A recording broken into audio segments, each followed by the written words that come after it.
Hey folks, this is Nashwauk Steve here. So my Troy Bilt mower here was doing a really poor job of mulching, and then when it would go through thick grass, it was making some really unpleasant noises coming from the mower deck. So I decided to investigate and see what's going on here. So I put it up on a couple ramps so I can get under it. You can use blocks or whatever you need. And underneath there, when I spun one of the blades, it spun freely without the actual stud and nut that are supposed to be spinning with it going. So something in there was stripped out badly. I'll show you what I see when I took that blade off. All right, as you can see there is some shiny metal where that blade had just been spinning on there. And there's supposed to be like a star pattern there that locks the blade in place so the blade can't spin independently of that shaft. That is completely worn off and gone. So the blade is right here and has that star shape on it. That's supposed to be the shape that it locks into on the shaft coming down. So that's bad. The other thing to note is this blade is shot. It's worn out. These teeth here are gone. The blade itself is really worn. So that's probably why it was doing such a poor job of mulching to begin with. But we're gonna go ahead and see what we have to take apart to replace that piece there so we can get these things spinning again. Okay, because I'm not sure how this is all set up, I'm gonna take this little guard off here so I can see what I have underneath here and we can figure out what we have to take off. So what I see here is we have this nut on top that appears to be connected to the same shaft as what's down below that spins the blades. I'm gonna put a vice grips on down below in there on that same shaft to see if I can get that nut off, in which case there's a chance that this shaft is replaceable and I could just replace that and not have to replace this whole housing here. So we're gonna go ahead and try that. Okay, you got that nut off and then you're able to wiggle that pulley out.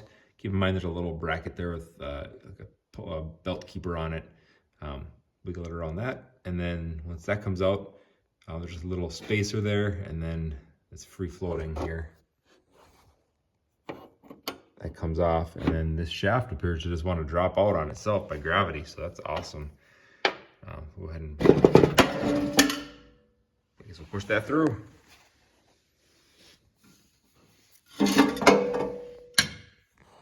Okay, so here what we have, shaft through there. And the vice grip was on so I could get that nut off. But it looks like that's the piece we're gonna have to replace. It doesn't look too bad. We'll go ahead and see if we can find one online. So this is the shaft we're looking for. Note that you can see the remnants of that star pattern on there. We'll go ahead and look online for a Troy Bilt mower around the year of probably 2008, 2009. See what we can find. Something I noticed under the hood of my mower, there's a list here with the model number of the mower and then a bunch of the spare parts that you might need. And it looks to me like deck spindles might be what we're looking for. I'm gonna go ahead and search that up, see what we can find. Okay, I did some looking online and I did find this shaft by itself. Using that part number underneath the hood, I could search just that and then not deck spindle, but spindle shaft.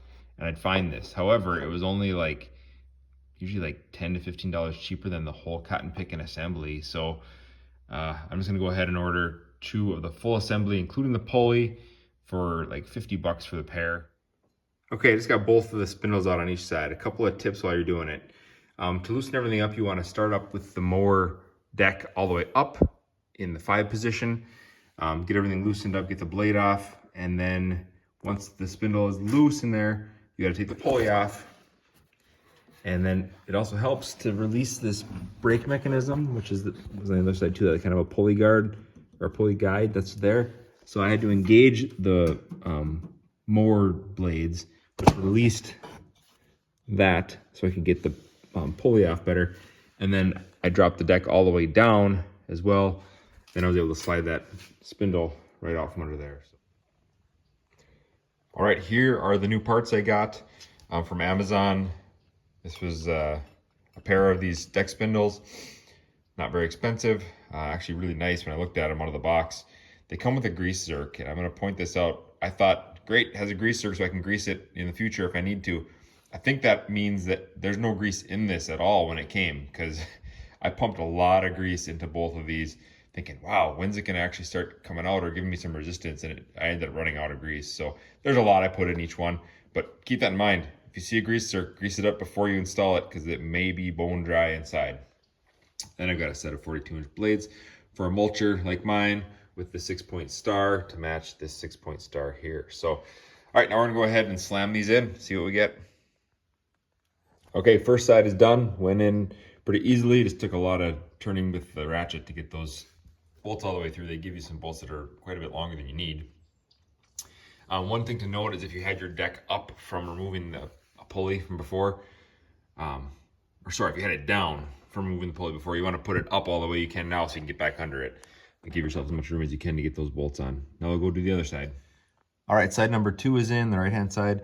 It does look like that long bolt is going to touch that spring just a little bit, but I don't think it's going to be a problem, so we're going to go ahead and move forward with it. Next is putting on the blades. If you've never put on blades before on a mower, you'll need, mine is a 15/16 wrench to tighten the nut, or a socket and a ratchet, and then make sure you put your blade on the right way. You look at the cutting edge of the blade, which is the, the sharp ground edge there. You want that to be closer to the bottom than the top. If it was like this, that edge would be higher than the other side. You don't want it that way, so make sure you mount it the right way. Go ahead and do that now.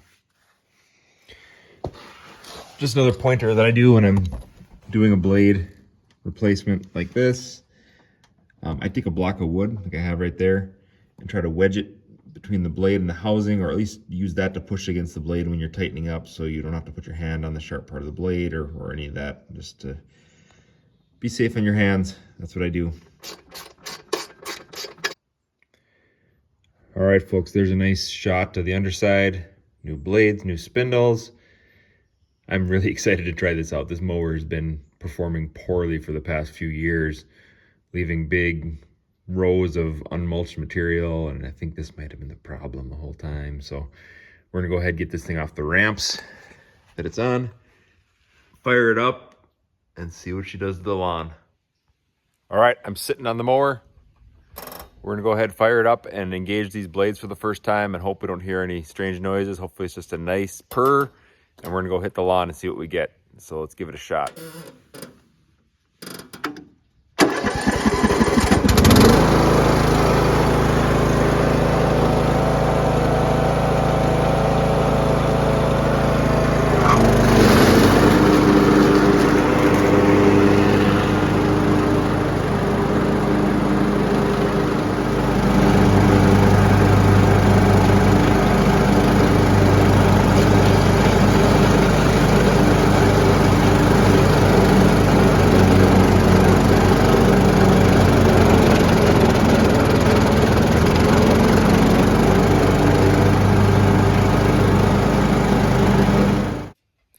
All right, everyone, in that clip of me mowing there, I think you may have heard, it kind of bogs down now and you go through like 9-inch tall grass with a bunch of leaves in it, but that's what it's supposed to do.